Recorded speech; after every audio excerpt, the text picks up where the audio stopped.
Top of the morning, Creator. Day 17. I kind of can't believe it.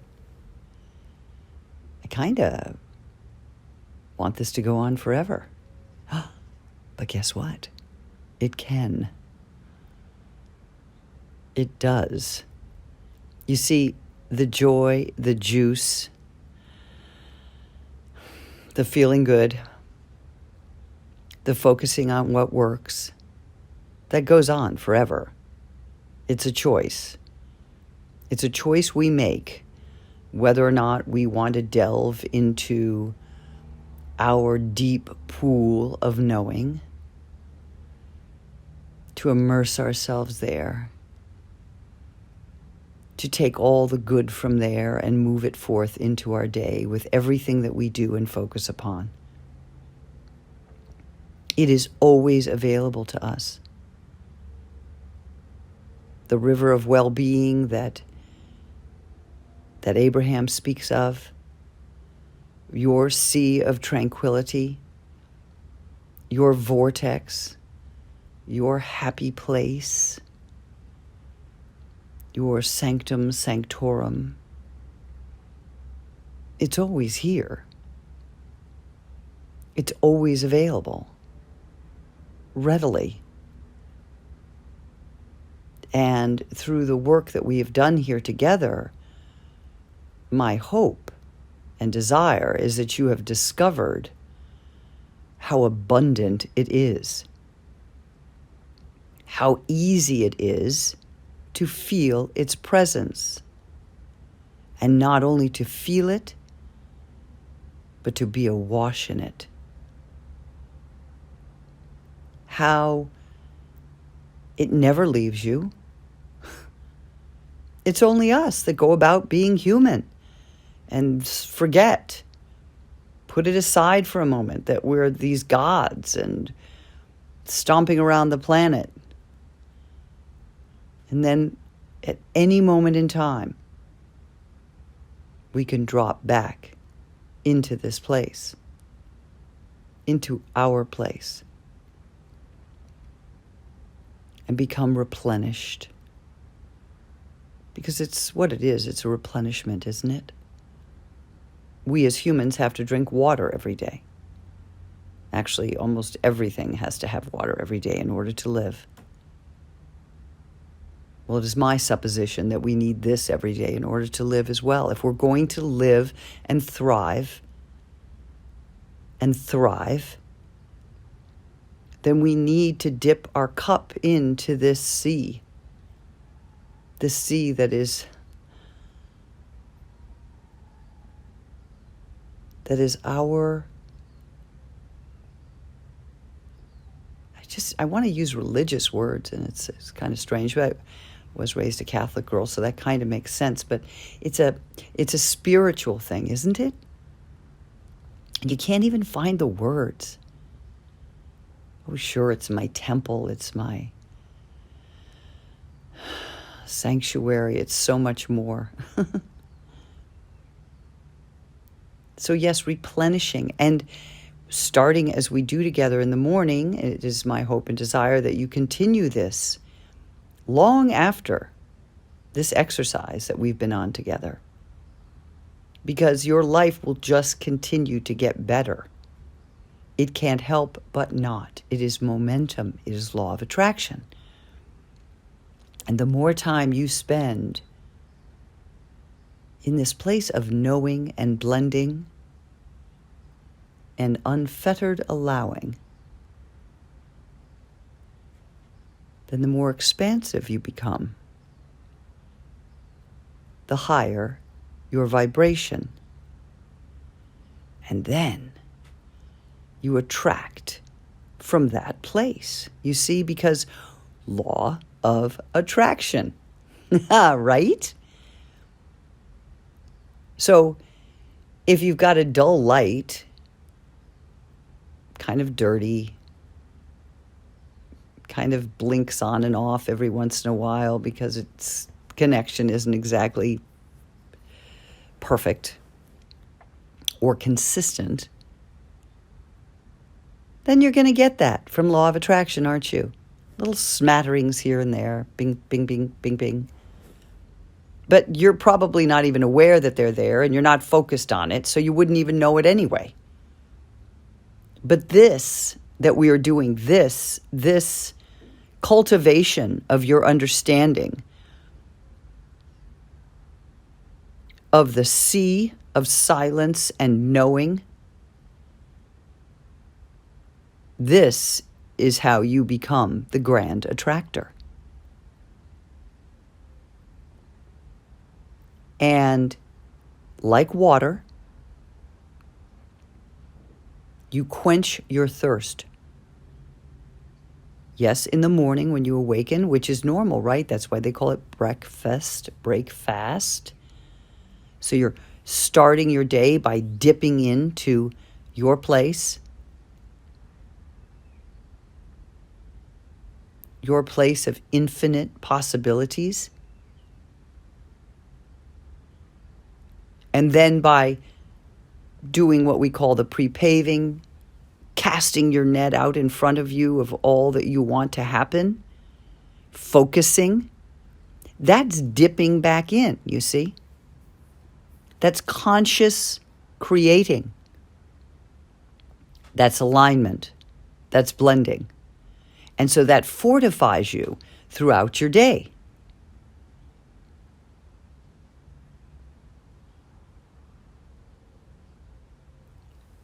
It's a reminder. These processes that we're doing, I don't want to call them little because they're not little, because the proportionate to what they give is just incredible.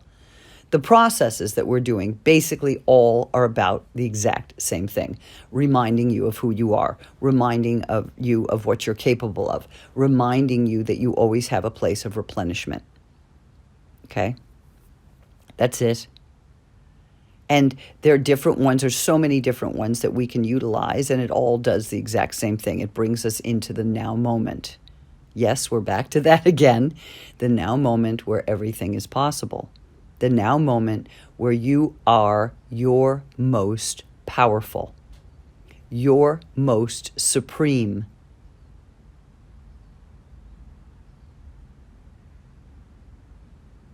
You can't get any bigger and more powerful than when you are blended, connected, aligned, and focused. And as you grow more with this understanding and own it more, so it becomes part of your DNA, and it goes from a belief to a knowing. How about that?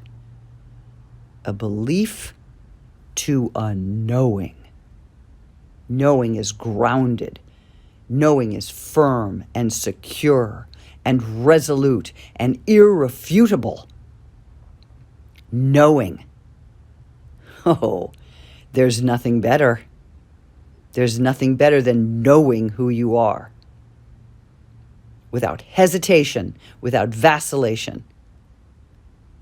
Knowing. And that is why, as the knowing builds, as you begin to really flex your knowing muscle, it's easy to be quiet. It's easy to be quiet about something that you might disagree with when you are firm in your knowing. The more godlike you become in your humanity, the easier it is to allow others to be who they are without you piping in there and giving your 2 cents. Because it doesn't matter anymore. Because you're firm in your knowing. You're resolute. You have clarity of the gods. So you don't have to jump in. You don't have to give your opinion. You don't have to tell somebody why they're wrong. I became really good at not picking up the other end of the stick of an argument or a slight. Really good at it by running Abraham Hicks and You page. Because, people are people, and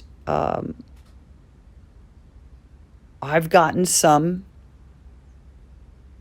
well, let's just say pushback. Yeah, I've gotten some pushback from people. Some of it's been incredibly rude. Some of it, if it's over the top, I just delete, like, you're nuts. But if somebody has an opinion about something that I've written, and I don't obviously agree with it because the opinion is going against what I have said, and I've said it because that's what my belief is, right? I have really learned not to respond. And there is so much power in not responding. Look, I put stuff out there, and this is going to be you too. This is you right now. We all put stuff out there in the world. We are who we are. We look the way we do. We dress the way we do. We present the way we do. That's us. So here you are out in the world, and guess what? Not everybody's going to dig you. Not everybody wants what you have to sell. All right? And some people are going to tell you about it. So what are you going to do? How are you going to respond to that? Well, when you're firm and resolute in your knowing, you don't really care. Have your opinion. And you don't have to push back. And you feel so darn good. You know how you feel after you have a little contretemps with somebody, a little this and that. Afterwards, yeah, you know, it might feel pretty good in the moment, but then afterwards you feel like, oh, shoot, what did I didn't need, ooh, you know, shame, that icky emotion, yeah. But there's no shame, man, when you have knowing. There's none, because you don't say anything, and then you become an enigma. Then nobody knows what to do with you. Look at her over there. Look at him over there. All full of himself. Guess he has something going on, though, because clearly he's, living his life and nothing seems to bother that guy. What the hell?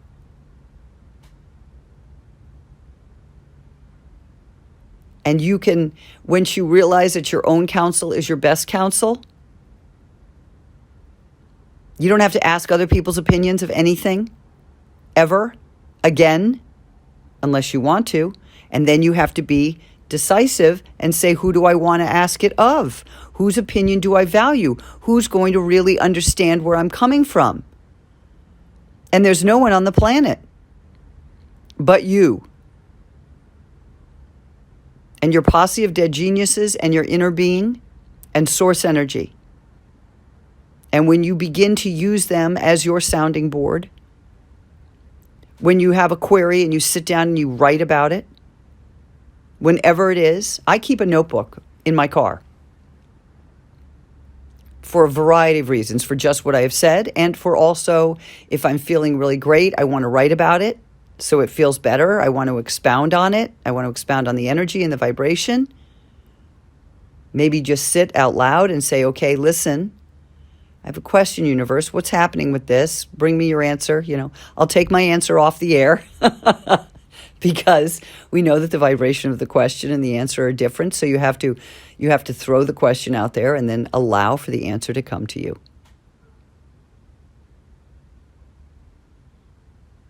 So all the purpose of this whole course, and I thought about it. What am I going to call it? What do you call these things? And it's funny on the page. And it does kind of get my goat a little bit when it happens. Somebody will come on, some random new person, say, I have the answer if you want to get rich, if you want money and you haven't been able to get money, I have the answer. Who wants to sign up? And if I'm not on my toes and checking the damn page every, twice a day, that person will get 100 responses with emails, personal information, the whole damn thing. Me, pick me. I'm flabbergasted. Are you fucking kidding me? This is a page for Abraham Hicks, okay? They teach you how to do this yourself. You don't have to look outside of yourself. And nobody has the answer for you. That's an inside job.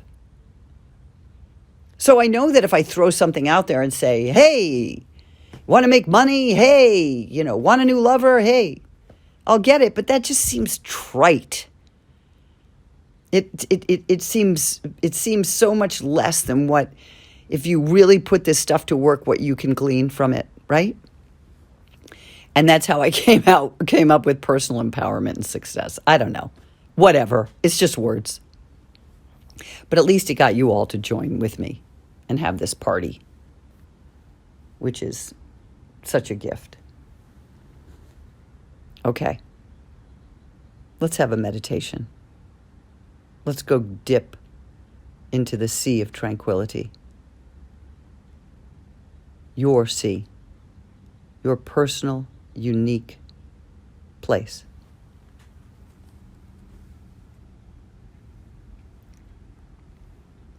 Put everything aside.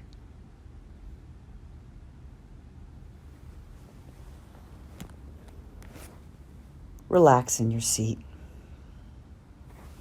Take 3 big inhales and exhale through your mouth, audibly and with fervor. And as you do, relax your whole body.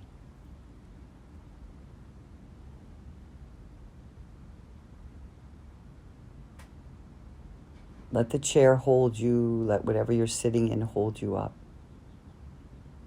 Buoy you while you take this journey deep into yourself. Your face is relaxed. Your forehead,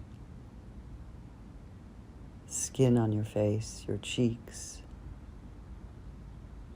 Your eyes are deep in your skull.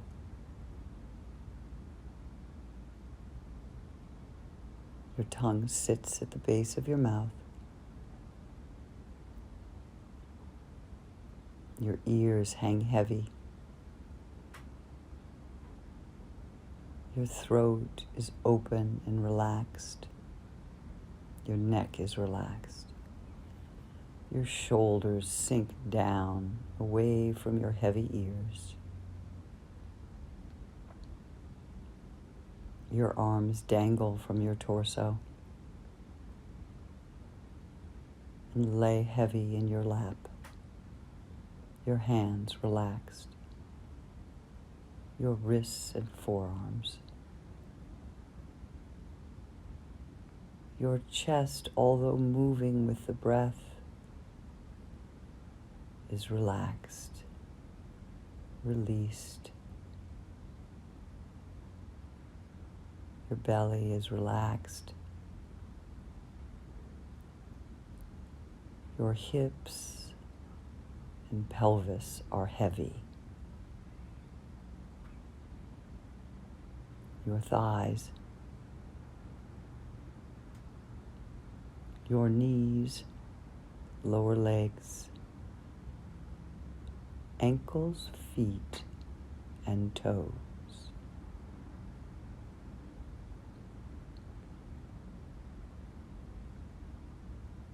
And now to your breathing. Observing your breath. However you choose to breathe, in through your nose, out through your nose, in through your nose, out through your mouth, or in and out of your mouth. It's up to you. Whatever causes the least amount of strain and allows for the magnitude of flow.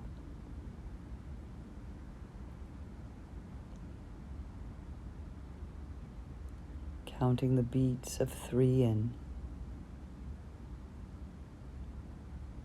and 5 out.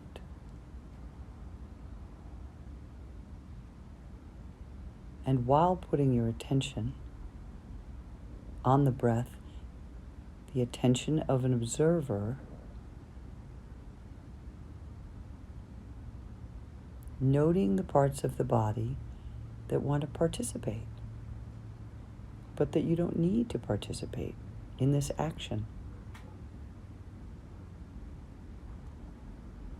Note that when you focus upon something, your body responds. Whether that something is your body in action or even outside of you, your body responds. So what we want to learn how to do is compartmentalize the body so that only the sections of the body that need to respond are responding, and everything else can relax.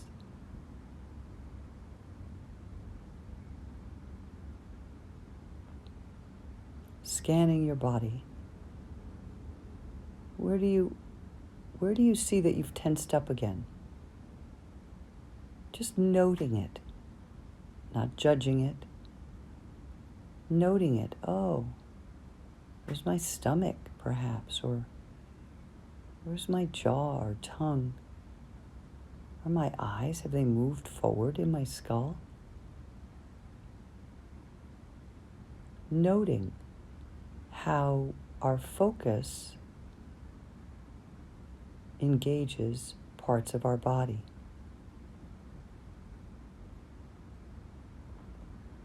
And then release them again. Release them.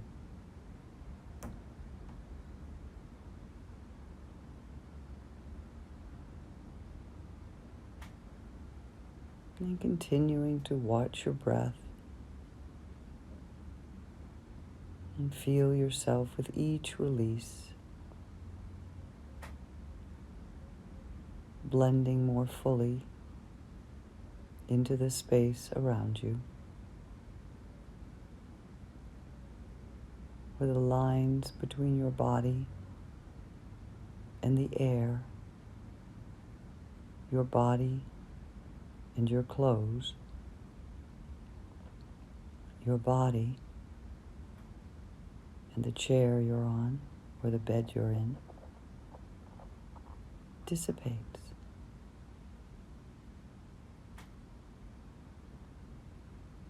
Blurs, blends,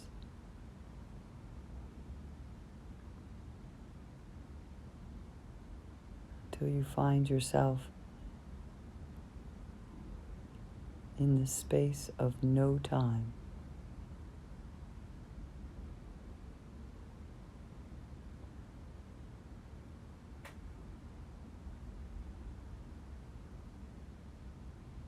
This space of pure replenishment,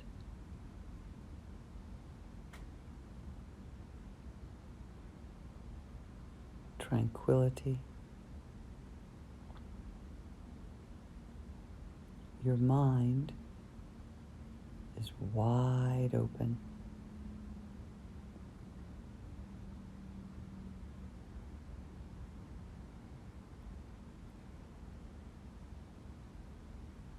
Allowing for sounds to move in and out. Ideas to do the same. Thoughts. What you're going to find, if you haven't already, is that as this practice becomes more friendly to you, more ingrained in you, more filled with ease, as you can allow yourself to relax into the greater part of you with more alacrity, ideas will come to you. Suggestions from your posse of dead geniuses, your inner being, source, the whole crew. Because when they have a window of opportunity, they toss in that suggestion box that is your mind. because they're always on it. They're always focused on you. And so they know when they have an opportunity to give you something that you want. Because these ideas, these suggestions, are answers for you.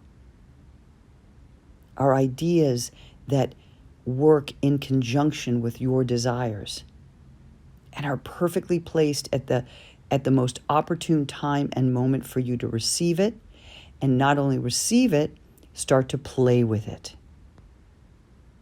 Play in the feeling of it. So all of this that we're doing is really to create artful allowers. The more that we can allow, the bigger that we can allow, the more that we can flow energy, because that's what we do. We flow it out into the world.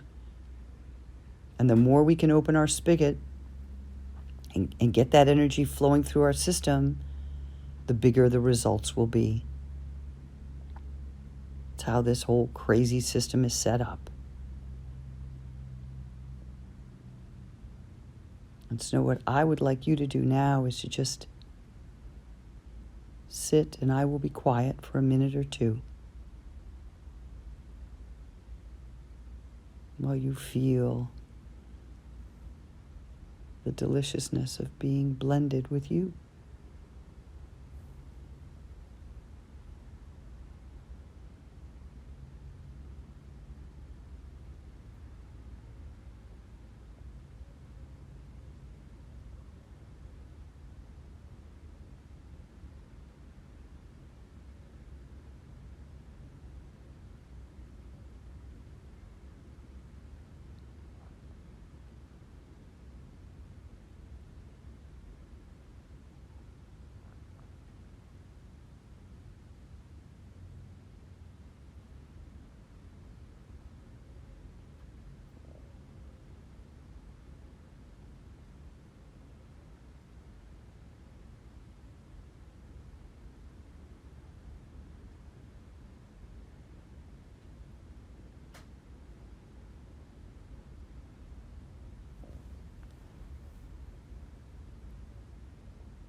All right.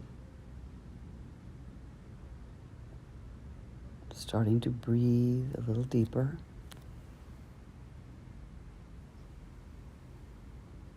Bringing your consciousness and your awareness into your body.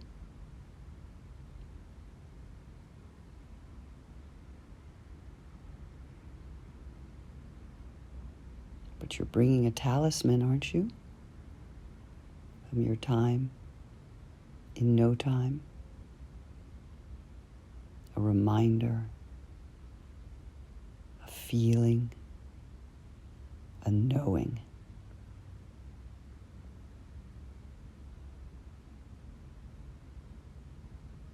Perhaps wiggling your fingers and your toes.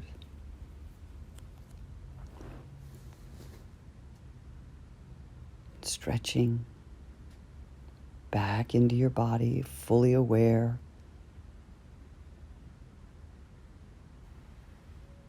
And with your eyes closed, letting your eyeballs drop deep in your skull. And then with as much awareness as you can muster, as you slowly open your eyes, utilizing every point of your vision, peripherally forward.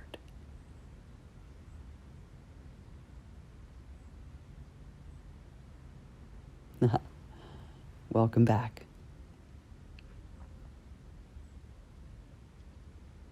So today you journal about whatever moves you, whatever grooves you. If you have questions, write them down. They will be answered for you. It might be in a song. It might be something you see while driving your car. It might be a flash that comes lobbing into your consciousness in a moment where you're not thinking about something.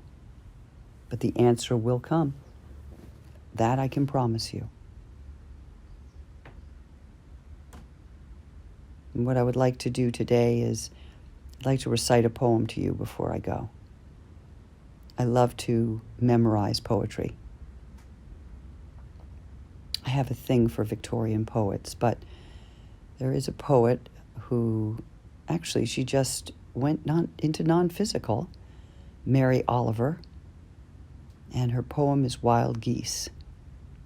And it caught me, and I just had to memorize it and savor the words and the feeling.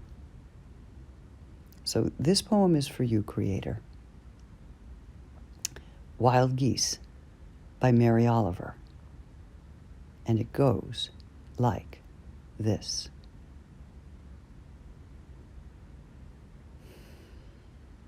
You do not have to be good. You do not have to walk on your knees for 100 miles through the desert repenting. You only have to let the soft animal of your body love what it loves.